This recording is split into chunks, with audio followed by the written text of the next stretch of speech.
and we're rolling. So we just kick it off. Yeah, I'm rolling into it. I'm too scared to do the intro because I think you two would just start laughing. So Go, do it, go. no. all right. No, go. You got it. No. We can just. Well, I promise I won't laugh. You promise you I won't promise I won't laugh. Okay, what a. Go. I Mate, promise. Just do it. Nah, I'm a funny guy. Of course, I'm going to make you laugh. No, I won't. I won't laugh. Charlie, don't laugh. Go quick. All right. Hello, and well, there you go. There we are. It's good. It's better, mate. Start it off. Just relax, mate. One more go. No. Let's One more we'll do it go. seriously now. Keep it No. in. Just let's roll. Let's No, roll with it. I wasn't funny. I purposely laughed. Nah, no, yeah, I know because I'm a naturally funny guy. But no, we're here talking midweek matters. We are. Yep. Charlie's in, Cheese is in, everybody's on time.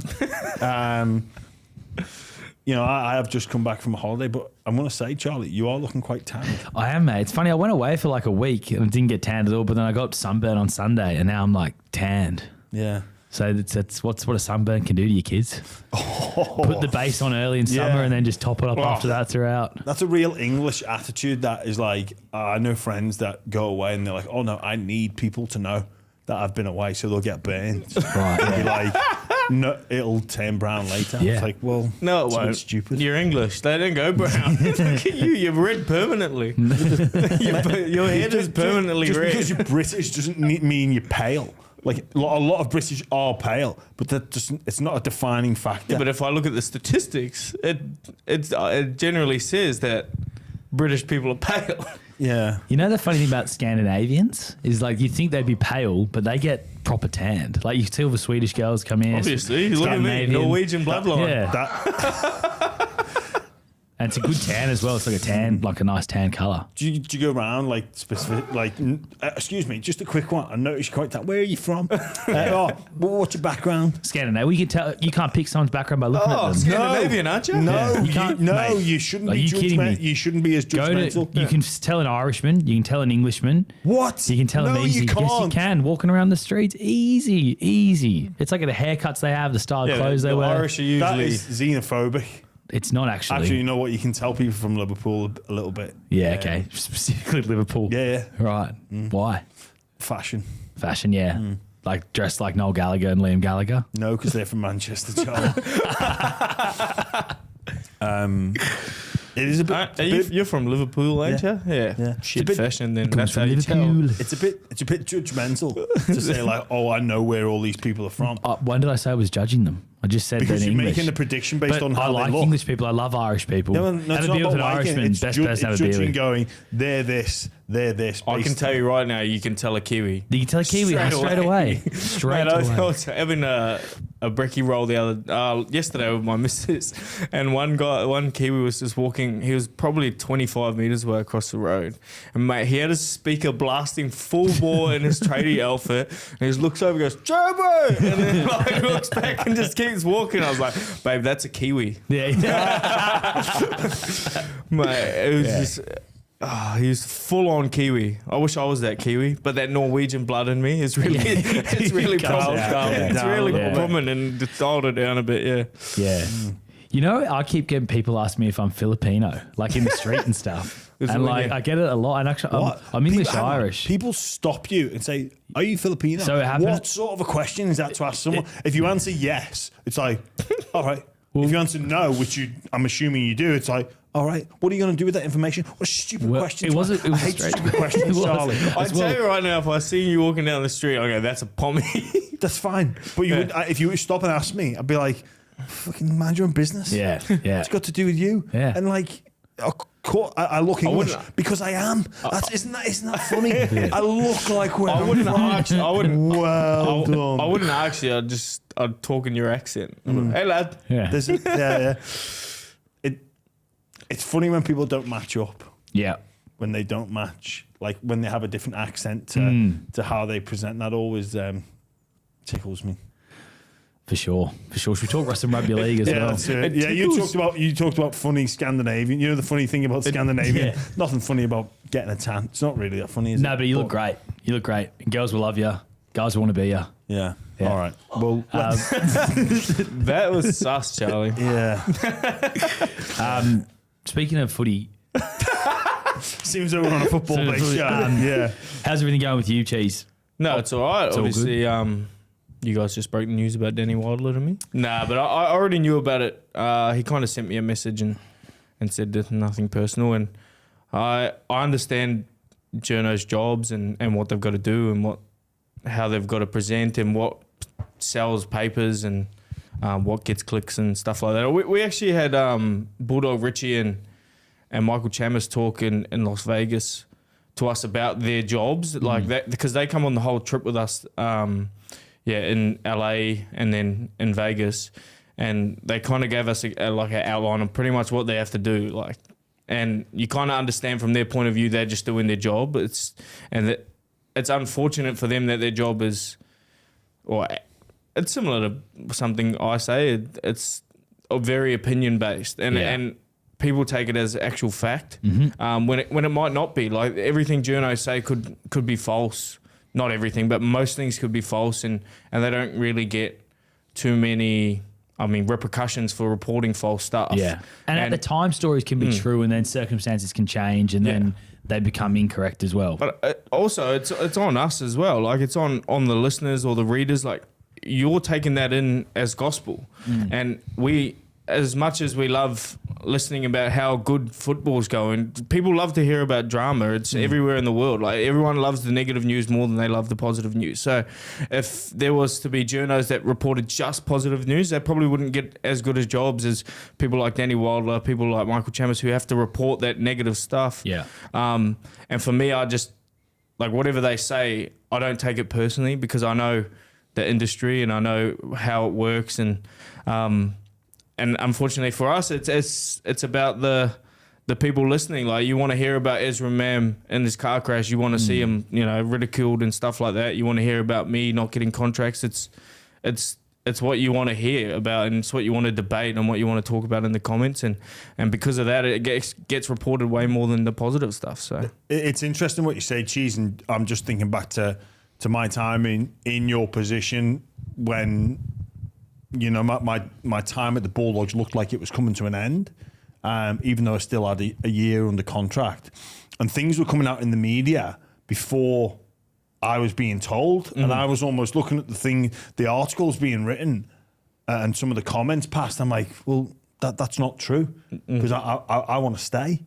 Yeah. And then, sometimes, unfortunately, people in the media will get a gauge on things before you. And look, when it's personally happening to you, it wasn't the end of the world. Probably the most frustrating thing was having to, when you talk to family members or friends and they're like, hey, I read this about you. Is it true? It's like, that I will let you know on a personal level.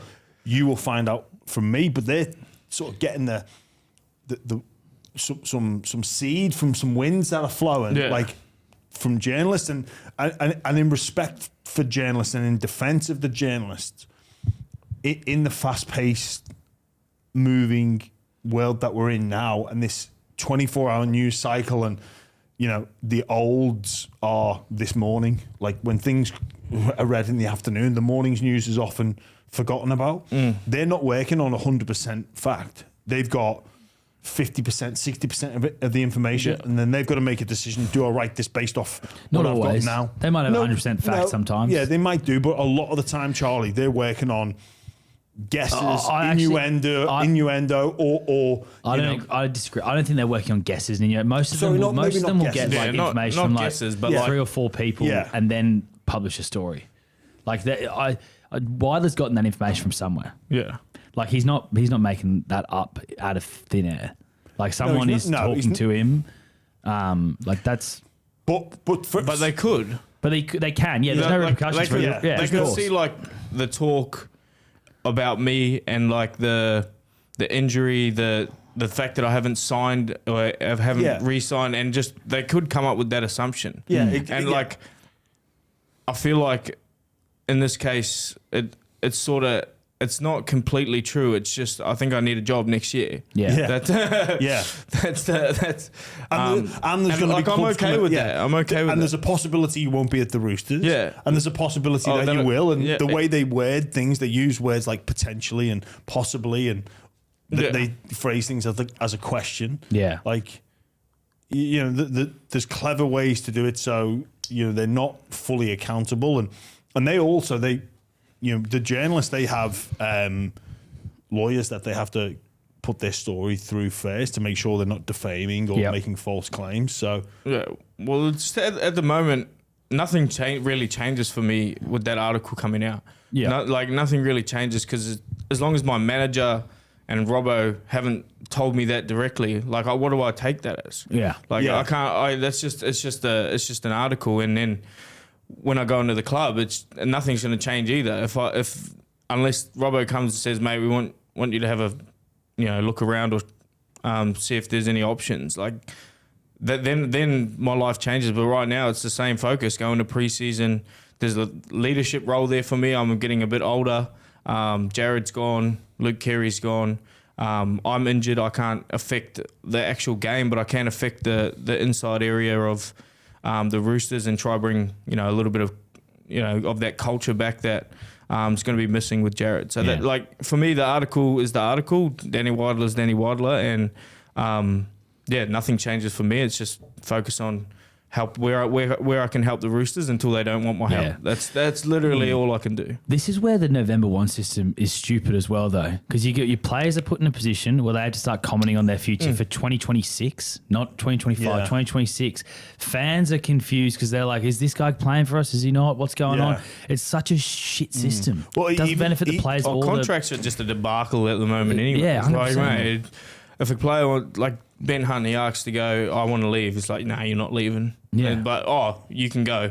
Then they're allowed to go. Yeah. Like, and then May, for example, May's contracted for a couple of years of the Chooks gone. Now he's at the Tigers. Well, if we had been happening for over, like, I think like the last 3 to 4 years, it's been really like happening a lot. Like, it just people are just getting rid of players or players wanting to leave, and it's just the contract system. I think it needs a bit of a re-ramp. Yeah. Well, if we had that transfer legitimate window, trade or transfer window at the end of the season, and we did have allocations for mid-season, you know, with Brandon Smith coming up, you know, he either makes the cut-off point for the Roosters to keep him or he goes to free agency. And then that would be a decision. I'm going to free agency, but I still might stay. And even someone like a Ryan Pappenhausen now, like, he's being asked about his future. How awkward and uncomfortable that is. He's having to, like, you know, talk publicly about his future, where if it was just like, no, I'm going to free agency. Yeah. Like, and that's it. And then you leave it. It's not, I'm making the decision. It's not going to be about, you know, he's having to justify saying it's not about money. Of course, like, as if Ryan Pappenhausen is going to be asked the question, oh, mate, there's a lot of money on offer for, and he's going to go, yeah, I'm going to the highest bidder, mate. Yeah. Like, it's just not going to say that. Even like the loan system could be a great idea. The way that Harry Grant worked at Melbourne, like, it wasn't a loan deal like the traditional loan deal that they have in English football, but I think that could work so well in rugby league. It's just you got those young up and comers that are behind, you know, great players. Like this is an example. If there was a great fullback at Roosters and he can't get a game, he's unhappy with the Roosters, so he wants to leave. Instead of him having to leave, he can just leave for a couple of years or go on a loan deal and then come back, or go on a loan deal for that year. And then you still get the best of both worlds. You get NRL experience and you get to keep the player that you've been, you know, trying to build up to be this fullback. Especially as we expand as well, because as we expand, we need to be able to spread talent further. And if you can have a young player go and help a less from a bigger club to a lesser off club, that's great. I think if you're that, next year, if you're that, I guess what would be the foster club to bring in this person on loan, you know you're working on short term, don't you? Yeah, of course. I mean, but that's fine. The situation. That's the reality. Like, of do you want your club to have success, or because Faulongo and Pezzett could both be go on loan next year and play 25 games for their club. Yeah, for a club. which would benefit Melbourne and benefit the foster club, I guess. So and it'll help injuries as well. Say a team has two centres, one team's got one centre injured, and this team's got a fullback. They could go fill in for the fullback that got injured at the other team. I made that so complicated to explain, but you know what I mean? No, I know exactly what you mean. Like just that loan deal, just knowing they're going to come back. The Dogs are obviously in there for him as well, for Ryan Pappenhausen. Yeah, they're heavily linked. There's a lot of players up for grabs at the moment. So obviously we've got Pappenhausen, fullback being a specialist position. Interesting what you say about going on loan. I think if you're an out-and-out fullback, that's all you can play. But maybe if you're a young, up-and-coming fullback, like a Farlongo, you can find a spot on the wing, maybe in the centres, and sort of like that be your introduction into first team. But with a guy like, like Pappenhausen, he is the out-and-out fullback. So look at the teams that need or require an out-and-out fullback for season 2026. A club like the Dogs would have the money, and with respect to Connor Tracy, I think they would see like, okay, well, Ryan Pappenhausen would be an improvement as well as Tracy played. Yep. And I back Tracy all the way to find another spot within that team. Again, he's probably one of those players that can play in different positions. I think Pappenhausen would be a great fit at the Dogs. Yeah. And because looking at the other clubs that actually would be in their retention and recruitment meetings going, well, we need a fullback. There isn't that Not many teams. Maybe the Roosters, if Teddy decides next year's his last, but I reckon he's probably got a couple more in him. I think with his comments the other day, I think he's going. He's good. Yeah. Well, he said, if my body's doing what I did this year at 31, then... Yeah. I mean, nearly won Dally M. He's 1 point, he's 1 point off. The Dragons have solved that issue with Gutherson. Yep. And obviously Sloan in the wings, maybe the Eels, but then they've got those young lads... Maybe the Eels, no, the Eels. Iongi from Penrith, Yeah. and one of the young lads from Bulldogs, I think Papali'i. He wants to have a quick team, Jason Riles, as well. Wants to have a quick team. So Well, pace. obviously Pappenhausen suits that. Sign the Fox. Yeah. It makes sense. The one he did miss out on, or I think they were in for him, Terrell May, going to the Tigers, 3-year deal, $700,000 a year. Huge signing for the Tigers. Mate, massive, and especially when you consider some of the sliding doors moments that the Tigers have had in the past month. They had one roster spot to fill. They went heavy for Kobe Hetherington until, it's funny how these things work. Kevy was happy to see Hetherington go. Yeah. In all likelihood, destination West Tigers. I can't believe it. Maguire comes in, goes, hey, puts the roadblock in place. That move doesn't eventuate. Yeah. I think Corey Horsburgh as well, before that conversation with Ricky Stewart, looked like his destination was going to be the Tigers. I think the Tigers would have been disappointed at missing both of those two players to fill that last roster spot for a middle player, thinking, oh no, like what are we going to do?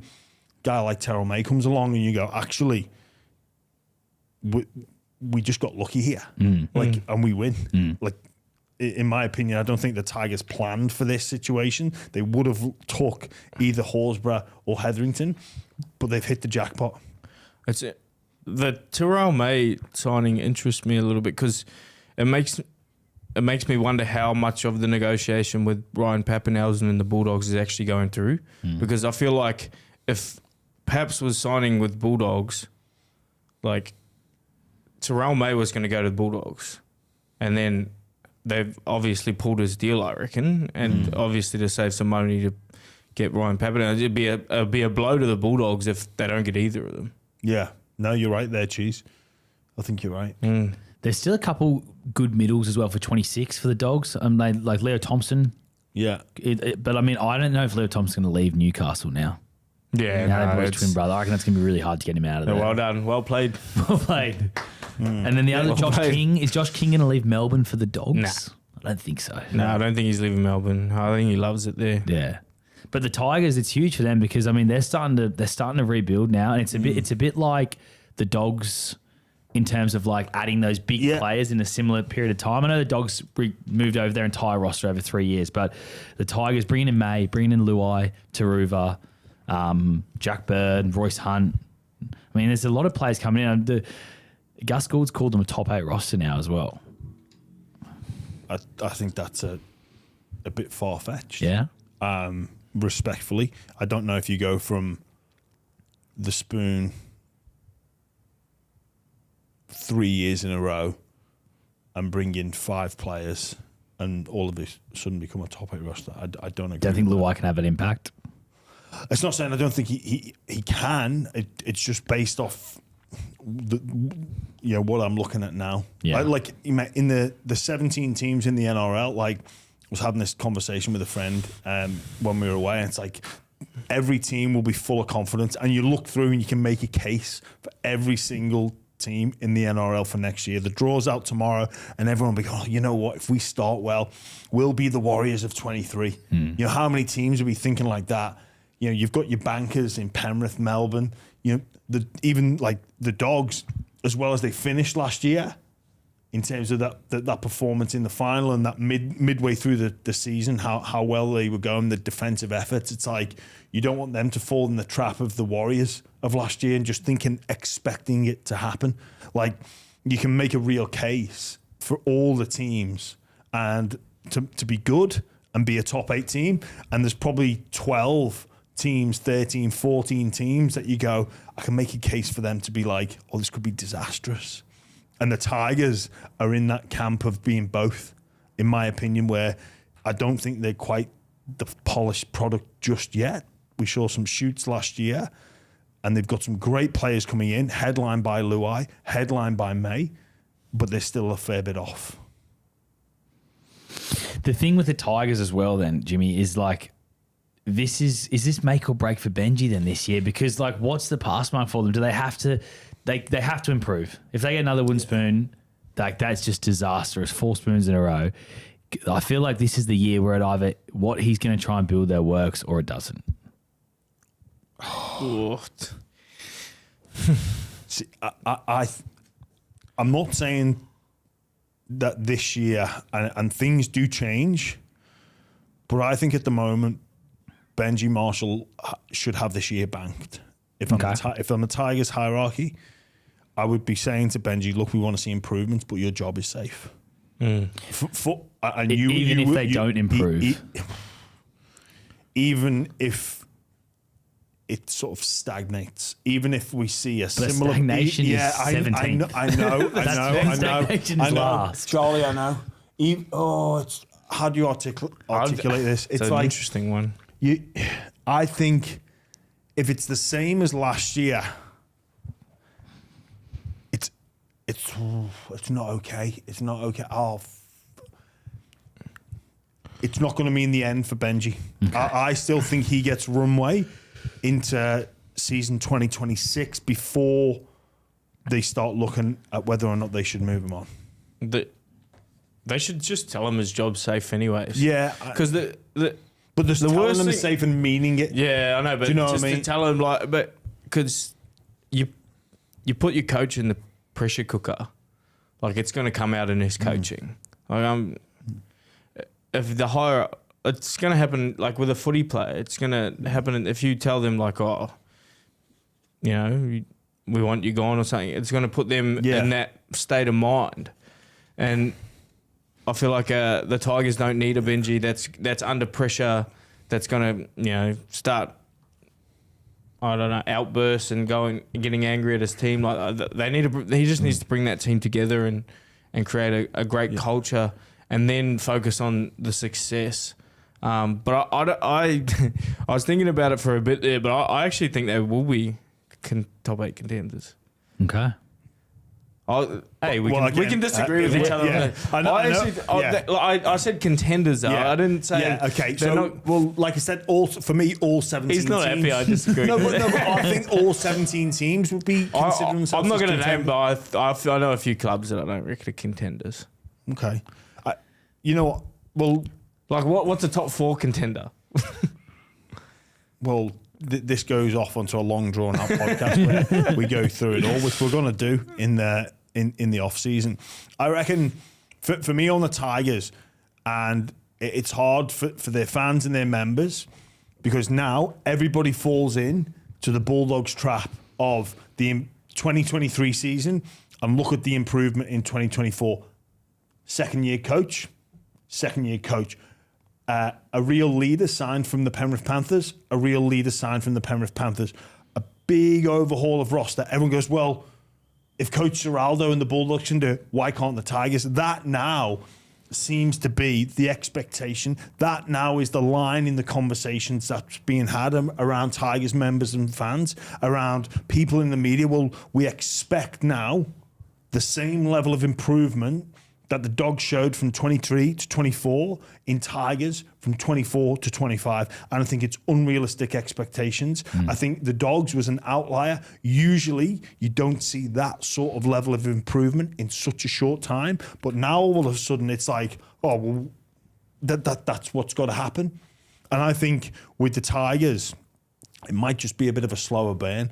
And I think Benji is taking time to overhaul this roster. There are some decisions I was very critical of last year, but I think if they're actually serious about him being a career coach there, he needs to be fully guaranteed his position going into next season. Yeah. Well, I think the move of breaching the players is an early way of controlling the narrative that it's the players' fault, not Benji's fault. And it was the same with the last game of the year. Players were sprayed about their performances by Shane Richardson after that game where they lost the Wooden Spoon Cup or whatever it was. The players... Wooden Spoon Bowl. The Wooden Spoon Bowl, the Spoon Bowl, that's what it was called. The players that were breached, so the 5 of them, 2 of them were just given a warning. One of them was Heath Mason, who came back a bit out of shape or missed his time trial. And there was another rookie player who most people wouldn't know. Then the 3 players that were breached for weight and missing their time trial were Latu Fainu, Solomona Fatape, and Solomono Sakuru.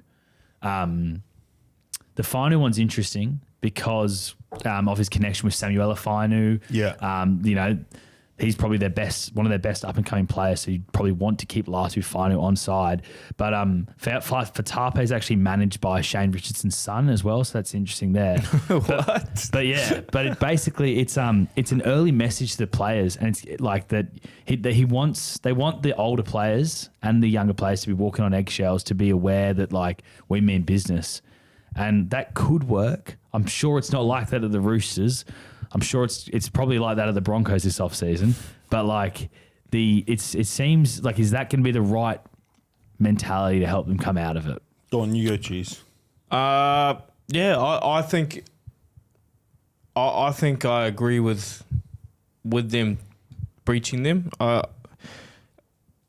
It's just it's an interesting. I just think I agree with them because I feel like if there's no repercussion, then you think you're you're okay. You know what I mean? And you don't want a case where you go and flog these 3 for being. I don't mind the weight one. I don't mind because that weight's going to fall off. Yeah. It's just coming back and it's not like you eat the best in the off season. Let's be quite honest with you.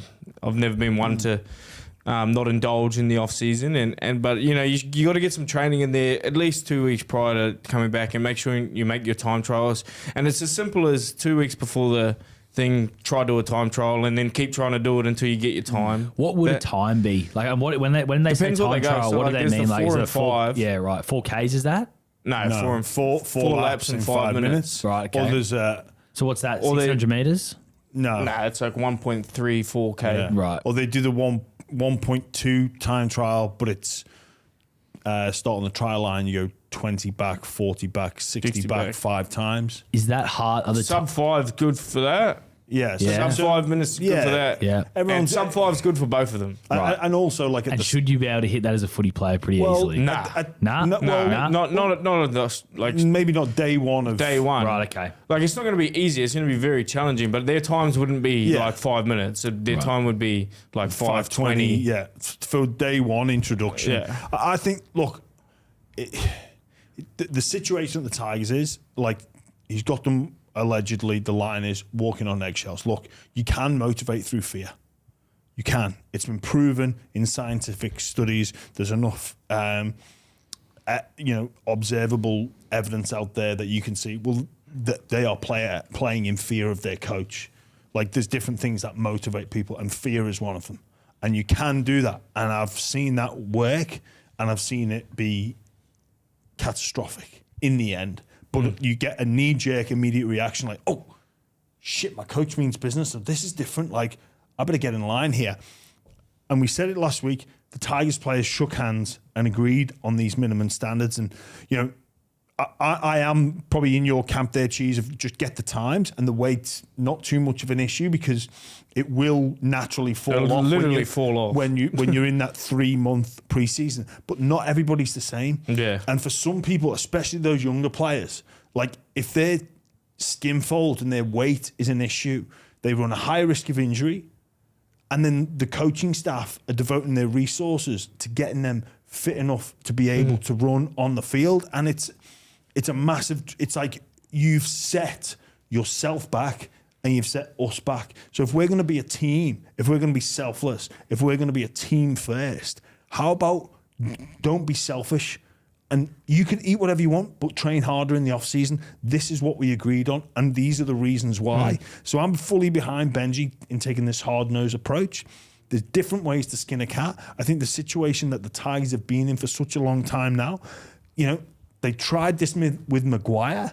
It didn't work. I don't think Benji was like this in his first year, but maybe he's likely learned a lot in that first year. He would have spoke to his mentors and said, maybe this time I need to change my track here. They agreed in the off-season. Like Cheese said, if we don't now have consequences for me standing up to my word is, it has no value. It means nothing. I did do a podcast earlier today with Danny Wilder called Footy Talk, and he said that the younger players are, some of them are finding that Benji's messages are a bit mixed and they don't really know exactly what he wants from them. Well, they're young.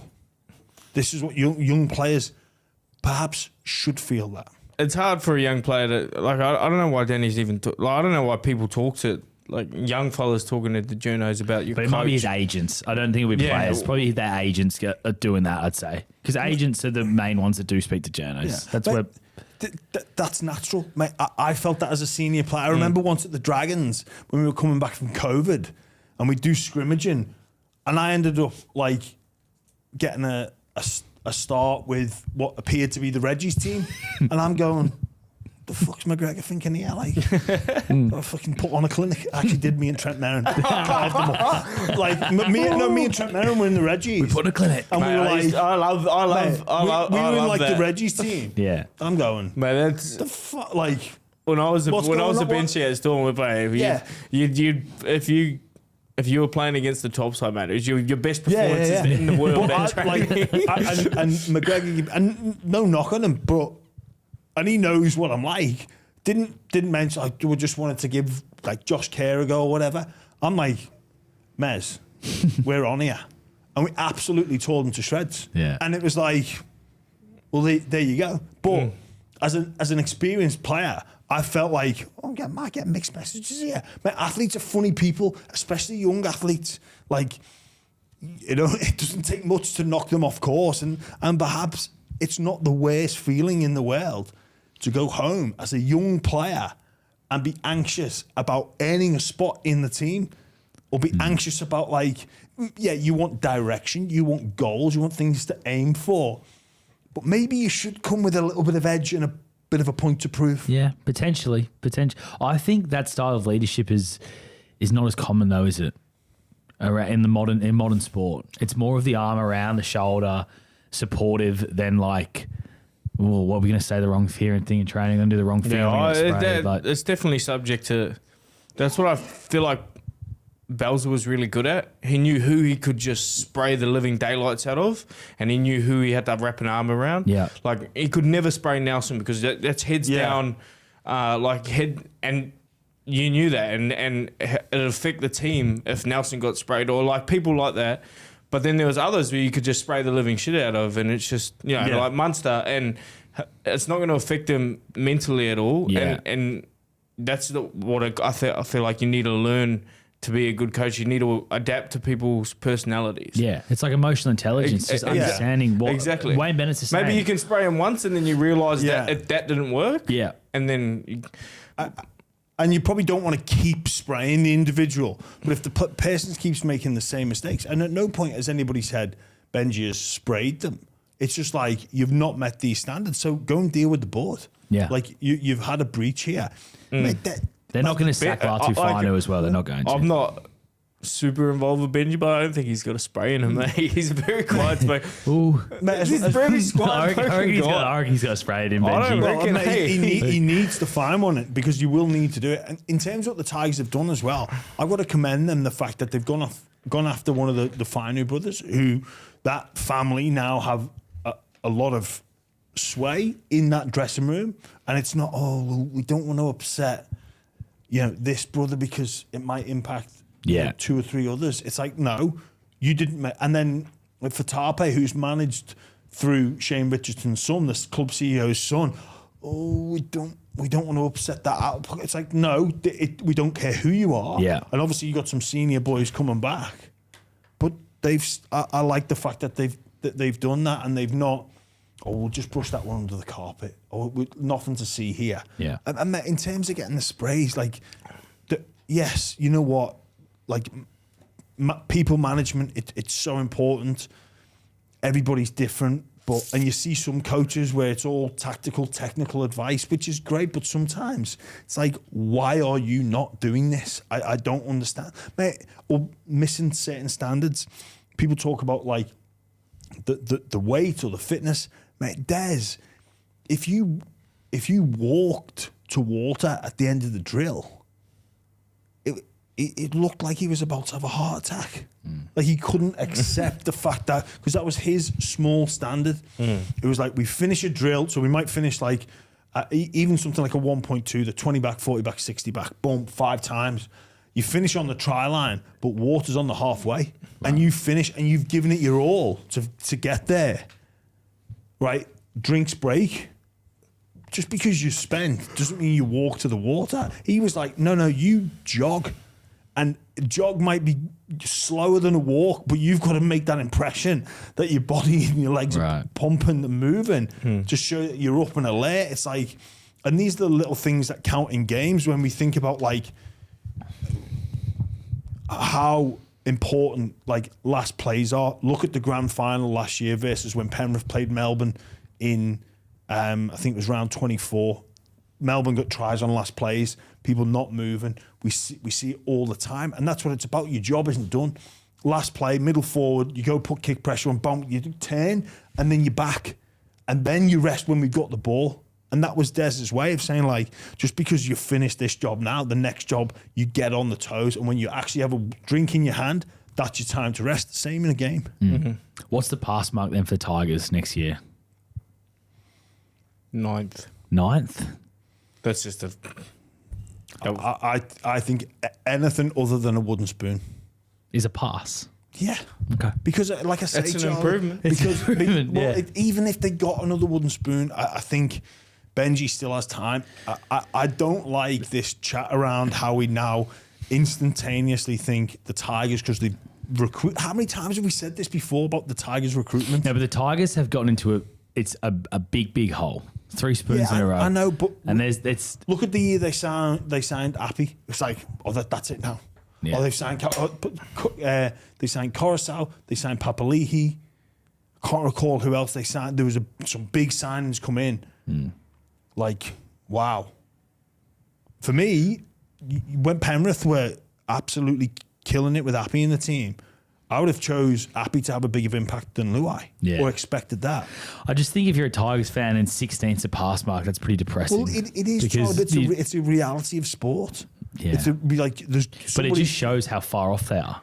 Because also they're getting good players in. They're starting to build up an okay roster. And it's still like, because the Tigers are going to be shit. No, it's not because it's the Tigers. Take the name away. Just look at but take the name away. Results. A pass mark is 16th. So take the name away. What's a pass mark with that roster? But it doesn't matter what the history matters. Yeah. And it doesn't matter what their team is called. Their previous results matter. Yeah. And I think they'll come like 12th next year. Maybe they will. I think they'll improve. But I think the Raiders are going to have a tough year.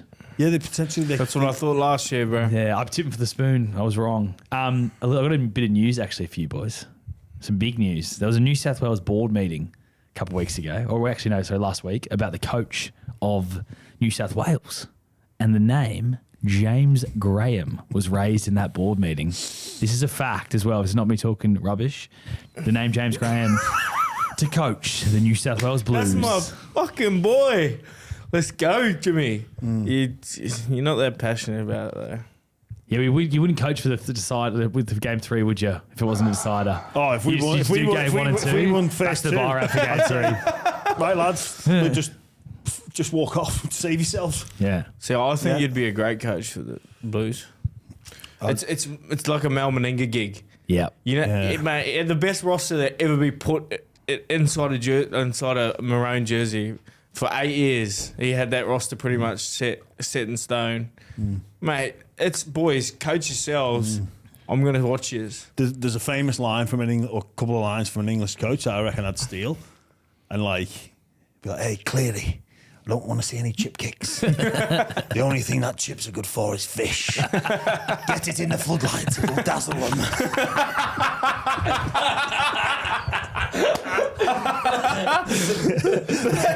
Mitch Moses, no chip kicks.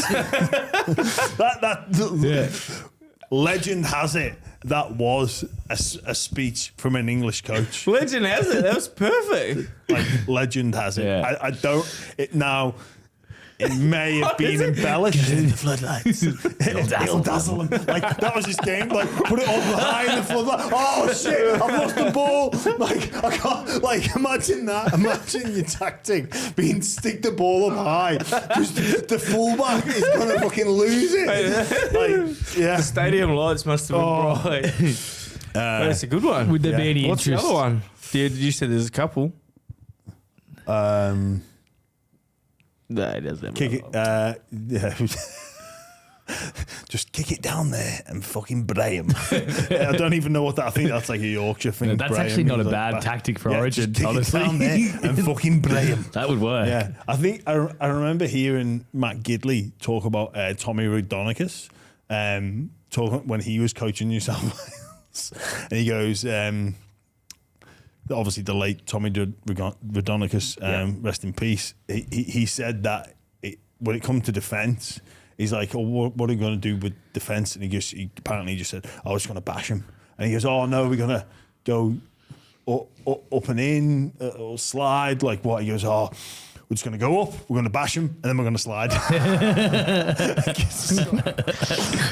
He famously knocked the ball unintentionally so he could tackle someone. Brilliant. Would there be any interest though if New South Wales approached you? Well, firstly, I'm not qualified. I would feel insanely underqualified. Imagine that first coaching gig. I've just got the New South Wales job. Yeah, well, I mean that. Didn't you wrestle a WWE wrestle your first wrestling match? Did that not happen? Mate, the sky is the limit. No, the sky is the sky blue's the limit. Oh. He did PWA, not WWE. Yeah, but he wrestled a WWE that's true. bloke. That's true. Listen to my words, Charlie. Sorry. Sorry, sir. Sorry. Charlie, look, it was flattering anyway. Flattering to get a mention, but I would be ridiculously underprepared. See, I think it's less about you being a rookie. I actually don't think an Englishman can coach an Origin. Why? I think it should be an Australian. I think it should be a New South Welshman coaching New South Wales team. I think the Queensland. Hang on. This is my adopted home. I've lived. Yeah, but for 13 years in the state but of if New I South cut Wales. you open, do you bleed blue or white and red? Bleed everything. You know what? If you cut me open, cheese, I'd bleed red. It's the colour of blood. Yeah. I just think because you also with the Origin, you haven't been in that arena. Mate, he's trying to. So look, this is a Danny. This is a journo. He's spread the rumor. Yeah. He's got the thing. He wants the gig. Stop talking people out of it, Charlie. Yeah. I also think I know Wayne Bennett was your best coach in England. But I actually think he shouldn't be coaching England. I think an English person should coach England. Same with in soccer, they've just hired the German guy to coach the national team. Should be an Englishman. Let's have some pride and make it about where you're from. That's what representative sport's all about, representing your country. No, I agree with you in terms of playing. I think Origin needs to be protected and exclusionary. We're all about inclusion. Origin should be excluding people. It should exclude players like Brandon Smith, players like Sam Burgess when he was the best forward in the game. Yep. Players currently like Herbie Farnworth should be excluded from playing State of Origin. I think we've got to protect the who represent on the field. I think that needs clear boundaries. We don't need it being an all-stars game. We need it people that are born and raised in those areas. And obviously there's criteria that is met, what defines someone that qualifies for New South Wales and somebody that qualifies for Queensland. I'm quite happy with where they're at the moment. In terms of the coaching, I remember when Sam Burgess was spoken about coaching New South Wales and being part of the setup there. Like, I reckon you've got to judge each case on its merits and their motivation for why they're doing it. And can they improve the team? Can they lead that team to victory based off what we know? So for Wayne Bennett coming into England as an Australian, like, it's Wayne Bennett. And his motivation and his skill level and his ability to bring a group of men together, united under a common cause. Like, he took us to places that I'd never been to as an English player, literally and metaphorically. Yeah. Like, but I'm not questioning Wayne Bennett's ability. I'm just like, he did an amazing job. It's just more, we're playing representative football. Yeah, let's have the coaches be from the place they're representing. Just for Charlie, you like, know what? Even coaching England, that's just taking an opportunity from an Englishman who should have that opportunity. Oh, yeah. Look, I get what you're saying. I do, Charlie, and well, define what is an Englishman. Like, what's your set someone criteria? born in England? But so you have to be born there. Well, I think so, or you at least play for England if you're going to coach England. So if you weren't born there, if you played for England, what happens if you move there at 10? Well, do you sound English? Do you look English? Yeah, Are you English? like if Victor Radley coached the English team, I mean, he's played for England, so that's fine. Yeah. Even though he sounds Aussie, but he's played for England. He's put his allegiance towards England. Look, I know, I 100%, I get what you're saying. I think the lines get blurred sometimes. I think if it was in a situation like Origin, where it is A versus B or 1 versus 2, this area versus this area, and those variables never ever change, I don't think you could ever have a Maroons person coaching a Blue or a Blue coaching a Maroon. In that particular environment, I think that would be... It just wouldn't work. Yeah. But could you have someone from outside A or B or 1 or 2 or Maroon and Blue to coach either of those states? I think so, yes. Okay. Yeah. I don't mind someone not from New Zealand coaching Kiwis. My only coach I've ever had for the Kiwis was Aussie. Madge. Well, and look, so for a guy like Wayne Bennett, when he's coaching England against Australia, like at no point was anybody in that dressing room or anybody around the camp going like, ooh. I have a question though. Back to Madge. Do we think Madge coached New Zealand because he was passionate about the Kiwis and passionate about where New Zealand rugby league was going? Or did he use it as a stepping stone to then become the Blues coach, to then become the Broncos coach?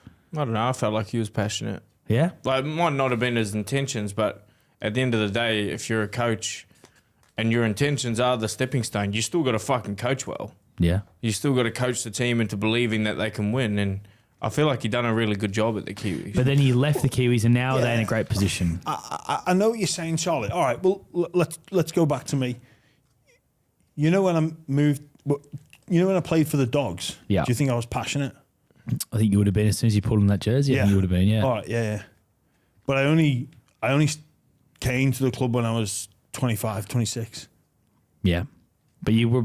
So I didn't support them. No. Didn't know much about them. Yeah. But I've come and I've instantaneously... I'm not saying you wouldn't be passionate about New South Wales if you coach them. I'm just saying I don't think a person from England should be coaching an Origin team. Yeah, but then you extended it to like... other areas as well, like of course, yeah. So you can be passionate about. You can just care about the sport that you're playing. Yeah, of course. You can just be passionate to any cause that you happen to be. Like if I came to the NRL and I signed for any of the teams, I would have been passionate about playing for those teams. Absolutely, yeah. I would have bought in, understood what the club meant. And I'm sure if you were coaching New South Wales, you'd be passionate. You'd be passionate. Which obviously, but I don't know if you'd be as passionate as a New South Welshman who's played for New South Wales, like Boyd Cordner, James Graham. Yeah. Who's going to care more if New South Wales wins? It's going to mean more to Boyd. Well, there you go. That's why I should be the New South Wales coach instead of you.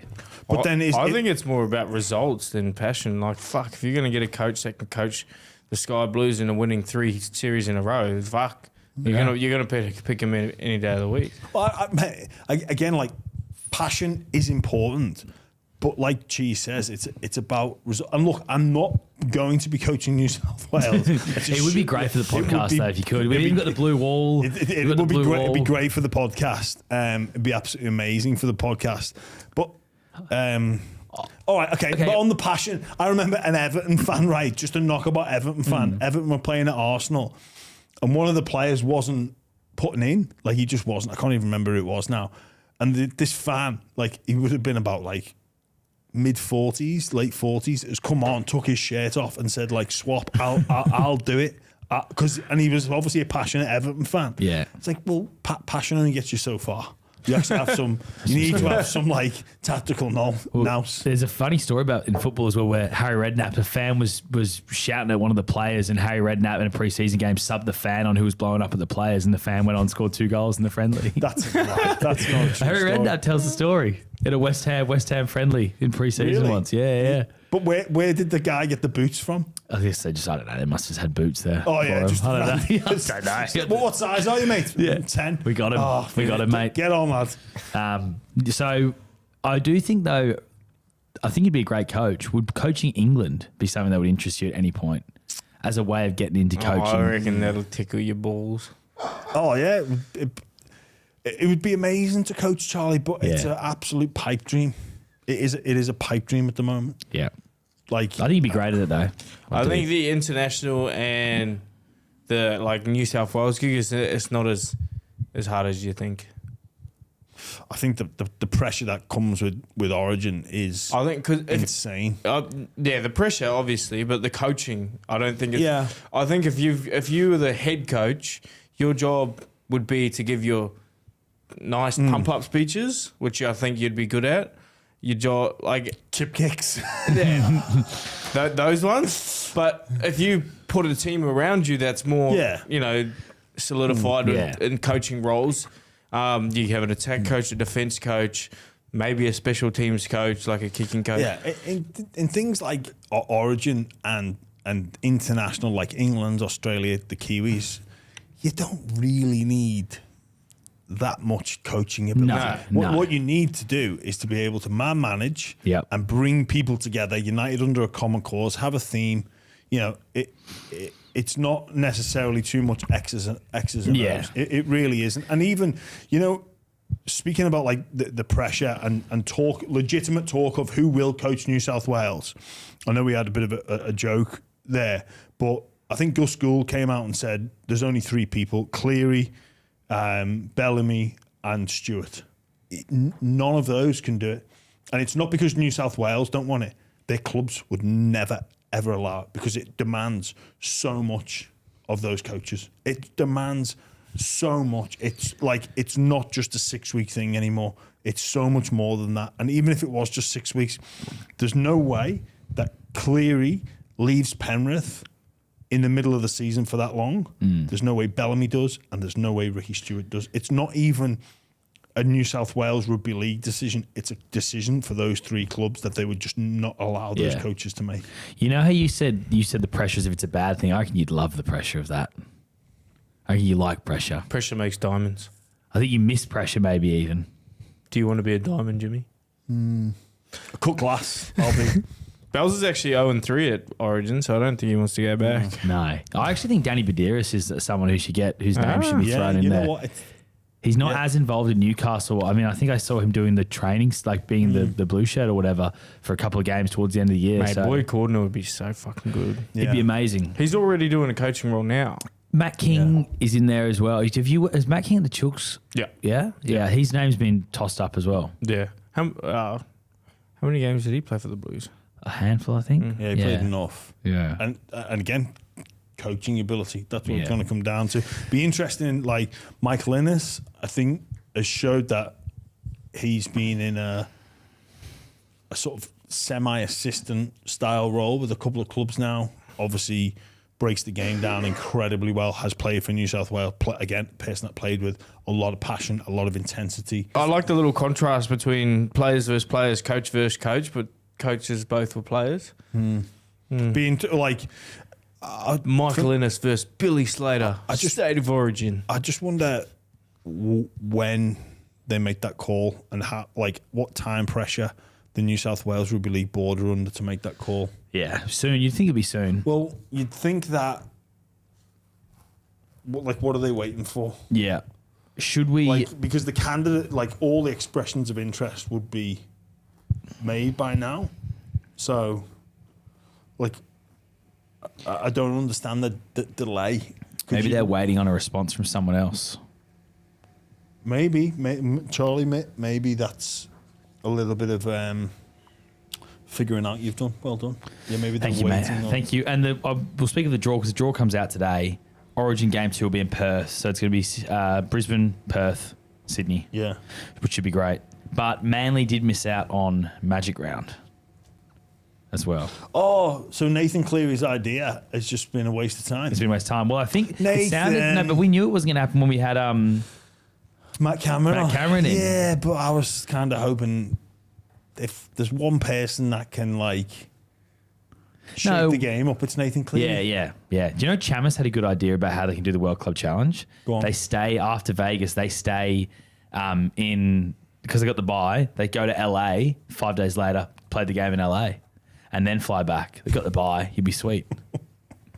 Yeah. Or give them a back-to-back bye. Yeah. I don't mind that. Yeah. What about the poor old? Who got the bye for round 1 this year? Ooh, I'll check. It's not the Titans. Not again. They got it last year. Oh no, it was the Tigers last year. It's the Titans this year. Yeah, Titans. Yeah. Well, don't you want? I think you don't mind the draw. The bye round 1. You get the no way. Get the 2 points. Bang. We're already there. We get a win. No, by round 1 with Des as your coach is an absolute disaster for all those Titans players. It's just an extra week of preseason. To be fair, it is to any team, but that's. So you don't get an extra week off. You're like, oh, coach, we'll come back a week later after Christmas. We got extra week off. No, we don't. Before we go then, boys, we have got some questions. Okay. Which I'll pull up. The first one is from _ARYDER_. Would you rather your team miss round 1 or Magic Round? I guess as a fan. Magic Round. As a fan, you'd rather miss out Magic Round, so then you can't go to Brisbane and watch them. Oh, well, I thought you meant as a player. I reckon he means more of as a fan, maybe. As a fan, oh no, I'd rather miss Magic. Magic Round is really cool, but round 1 is the season's back. Yeah, come on. Yeah, also, is Magic Round even about the footy? It's more about Caxton Street. You know what? Definitely rather miss Magic Round because I just go anyway. Yeah, exactly. Enjoy it. Do you know what I mean? Yeah. If you're a fan, take round 1. If you're a Manly fan, just go. You're going to enjoy it. Yeah. Everyone's a winner. Plus, Manly fans don't travel, allegedly. True. Shannon Jarvis XO wants to know, hey guys, what are your thoughts on Lockie Ilias being linked to the Dragons? I actually don't mind it. I like Lockie Ilias. Yeah, obviously that horrific injury. But he showed good signs. It didn't probably quite work out for him last year with the stronger personalities in the spine that they had. I think he showed a lot of potential, and his best years are ahead of him. That try-saving tackle that he did in Magic Round was insane on Jason Saab. I don't really like it now. Fair enough. I just think they're two similar players. It's not because Lockie's not good. I just didn't feel. Flanagan and Ilias. Yeah, maybe. Fair shout. Minnow 17. Hey lads, who would win in a boxing match between the pair of you? So you two. Oh, mate, I'll fucking smoke him. Cheese. I was an old school brawler back in the day. Were ya? Nah. Nah. Oh, you're being caught. Nah. Tony I just, we did the mic there. wasn't. Tony said he was a junior heavyweight champion for those listening. The cheese. Imagine that. The Giants would have to fight in the heavyweight. I had done boxing before, and I beat an Auckland champ. Did you? Yeah. Well done, mate. I had 7 fights, I think. And so cheese would win in answer to that question. And I fought a guy. His name was Andrew something. And then I played my grand final. That's an interesting surname. No, it was Something. Andrew something. I can't remember. Andrew But, mate, something. I was like, Well, man, what a I would have strange been, name. I would have been Imagine 13. Dutch. I think it's Dutch. Oh yeah, where are you from? Something. I would have been 13, and he ended up going and winning the Golden Glove in New Zealand, Auckland. So All right. Andrew something. If you're out there, Would you consider Respect. the no limit boxing then? If they gave you a call and you're fit, healthy. only if I'm fighting someone I don't really like, and I don't really. Yeah, fucking Jimmy. Jimmy, yeah. podcast wars. No, but yeah, just I would love to get in the ring, but I just got to find someone I would want to fight. Yeah, so we've got to make And someone you don't like. It's been nearly 20 years. Yeah, that's it, boys. Great questions. Great from questions. everyone. Keep them coming. And thanks for listening, everyone. Have a great week. Enjoy the round one announcements. I like genuinely for some of the fans, Well, people start booking their trips then. They do. They book your work out. trips, start forecasting. I think we'll be at 8 points by round 6. And people are bullshit. Why? Who will you win? Yeah, It's exciting times. it is. Enjoy.